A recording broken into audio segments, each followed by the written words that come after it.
नमस्कार। Bed time stories Babita Tripathi के किस्सा घर में आपका स्वागत है। बजी डुगडुगी खुला पिटारा, कहानियों का नया खजाना। कहानियों के नए नए खजाने के साथ मैं बबीता त्रिपाठी आपके पास एक बार फिर से हाजिर हूँ।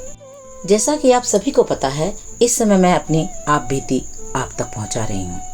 तो आप बीती के पहले भाग में मैंने अपने ससुराल के पहले दिन का वर्णन किया था और आज मैं आपको ले चलती हूँ विवाह के पश्चात मायके आने पर पहली होली मेरी कैसे बीती और क्या क्या घटनाएं हुई, उसके बारे में मैं आज आपको बताने जा रही हूँ। तो जल्दी से मेरे इस चैनल को आप लाइक, सब्सक्राइब और शेयर कर दीजिए और हाँ, बेल आइकन को भी दबाना बिल्कुल मत भूलिएगा ताकि जब भी मैं कहानियाँ अपलोड करूँ आप तक उनकी नोटिफिकेशंस पहुँच जाएँ। तो चलती हूँ आप बीती के भाग 2 पहली होली पर। विवाह के बाद ये मेरी पहली होली थी। हमारे यहाँ विवाह के बाद लड़की को पहली होली में ससुराल में न रहने का विधान था, इसीलिए मेरे पिताजी मुझे विदा कराकर मायके ले गए थे। यहाँ मैं थोड़ा सा अपने परिवार का परिचय देना चाहूँगी। उस समय मेरे पिताजी राजकीय महाविद्यालय ललितपुर झांसी में प्रवक्ता के पद पर कार्यरत थे। इस प्रसंग में मैं यह भी बताना चाहूँगी, मैं और मेरी बहन दोनों जुड़वा हैं। हम दोनों जुड़वा बहनों का विवाह 3 साल के अंतराल पर हुआ था। हम शक्ल होने के कारण हम दोनों बहनों के कन्फ्यूज़न के इतने किस्से हैं कि मैं सब तो आप तक नहीं पहुंचा सकती, पर हाँ, जो मेरे मन को सबसे अधिक गुदगुदा गए या छू गए, आज मैं आप सबसे उनको साझा करने जा रही हूँ। हाँ, तो मैं पहली होली का प्रकरण बता रही थी। शादी के बाद की पहली होली तो बहनों, भाइयों और सहेलियों के साथ खूब मस्ती से बीत गई। इस समय मेरी जुड़वा बहन भी ससुराल से आई हुई थी। ससुराल से मायके आए हुए मुझे काफ़ी दिन हो गए थे। मेरे पति होली के बाद मुझे विदा कराने ललितपुर आए। इनके आने की सूचना सुनते ही हम दोनों बहनों को चुहल सूझी।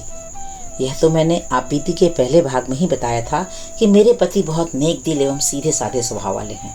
हंसी मजाक से दूर दूर तक इनका नाता नहीं है। अत्यंत शांत और बहुत ही नपा तुला बोलने वाले हैं। रिश्तों में मर्यादा और शिष्टाचार इन्हें बेहद पसंद है, पर मैं तो एकदम इनके स्वभाव के विपरीत अलमस्त, बातूनी और अवसर पाते ही हंसी मजाक से बाज न आने वाली रही हूँ। उस दिन भी मेरी जुड़वा बहन कविता ने मुझसे कहा, चलो बहन, जीजा जी आ रहे हैं, थोड़ा उनकी परीक्षा ली जाए, मैं भी तो जरा देखूं ये अपनी पत्नी को कितना पहचानते हैं। फिर क्या था, अब दोनों बहनों ने नख से शिख तक यानी कि आपाद मस्तक हर साजो श्रृंगार के आभूषण, साड़ी वगैरह वगैरह सब एक दूसरे से बदल लिए। प्रथम दृष्टया हम दोनों के जिस जिस चीज के कारण पहचाने जाने की संभावनाएं थी, हम दोनों ने एक दूसरे के पहन लिए। सभी आभूषण जैसे बाली, नाक की कील, चूड़ी, अंगूठी, यहाँ तक कि पायल और बिछिया तक भी हम लोगों ने बदल लिए। मेरे पति बातें भले ही कम करते हों, पर इस बात का उन्हें हमेशा ध्यान रहता था कि कब मैंने अपनी नहीं दूसरे की साड़ी पहनी है। गलती से भी कभी यदि सासू माँ की कोई साड़ी मैंने पहन ली तो वे मुझे तुरंत टोक देते थे कि अपनी साड़ी क्यों नहीं पहनी। पर हमारी इस साजिश में वे भी गच्चा खा गए। नियत समय पर पतिदेव आए। हमारे माता पिता, भाई बहन, किसी को भी हमारी साजिश का पता नहीं था, या यूं कहिए हम लोगों ने जानबूझकर किसी को नहीं बताया था, नहीं तो भांडा फूटने का जो डर था। और माता पिता से फटकार पड़ती सो अलग। उनके आते ही घर में जैसे रौनक हो गई। नए दामाद पहली बार ससुराल आए थे, सो जमकर आवभगत होने लगी। मैं अपने आप को संतुलित करते हुए जुड़वा बहन कविता बनकर पहुंची और लपक कर उनके पांव छुए और कहा, जीजा जी प्रणाम। जीजा जी पहले तो सब पकाए हैं, कहीं ये मेरी वाली तो नहीं, लेकिन फिर थोड़ा सा आश्वस्त नजर आए कि नहीं नहीं, ये शायद साली जी हैं। मैंने बड़े बेतकल्लुफ होकर पूछा, जीजा जी यात्रा में कोई परेशानी तो नहीं हुई? और इनका नपा तोला जवाब, नहीं। पर आंखों से ऐसा लग रहा था जैसे कविता बनी मुझ में ये बबीता को ढूंढ रहे थे, पर मुंह से कुछ नहीं बोले। मर्यादा को ध्यान में रखते हुए अभी तक मेरा रूप लिए हुए कविता का प्रवेश या परिचय पतिदेव से नहीं हुआ था। चाय नाश्ता हो गया, थोड़ी बातें, हालचाल सब हो गया। मेरे भाई बहन सब अपने जीजा जी को घेर कर बैठे थे, पर जीजा जी तो एक चुप हजार चुप, किसी से कोई बातचीत नहीं। गुलाबी मौसम था, न अधिक ठंड न गर्मी, इतने में बबीता बनी कविता मुस्कुराते हुए आई। और क्या हालचाल है, सब ठीक है ना? कविता ने कहा। पतिदेव ने मन ही मन गदगद होते हुए कुछ बोले बिना बस गर्दन हिलाकर जवाब दे दिया। कविता बोली, ये क्या, यहाँ भी बातों में कंजूसी? अरे महाराज, ये आपकी ससुराल है, यहाँ तो कम से कम बोलने में कंजूसी मत कीजिए। ये तो वैसे भी नजरों की भाषा ज्यादा ही बोलने और समझने वाले इंसान बस मूंछों में ही मुस्कुरा के रह गए। योजना के अनुसार मैंने सब भाई बहनों से कहा, चलो चलो सब लोग, थोड़ी देर जीजा जी को आराम करने दो। इतना कहकर मैं सभी भाई बहनों को लेकर पीछे के कमरे में आ गई।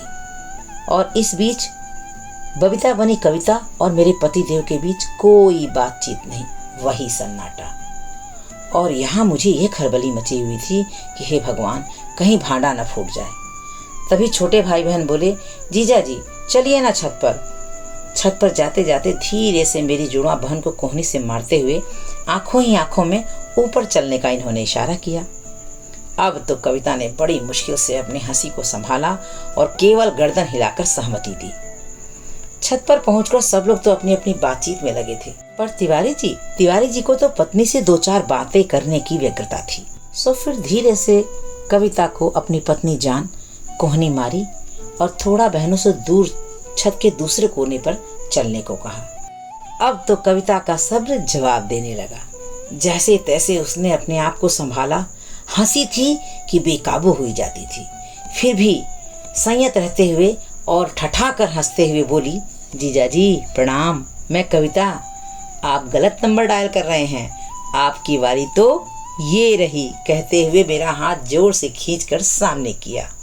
अब तो पति देव का रंग एकदम फक पड़ गया।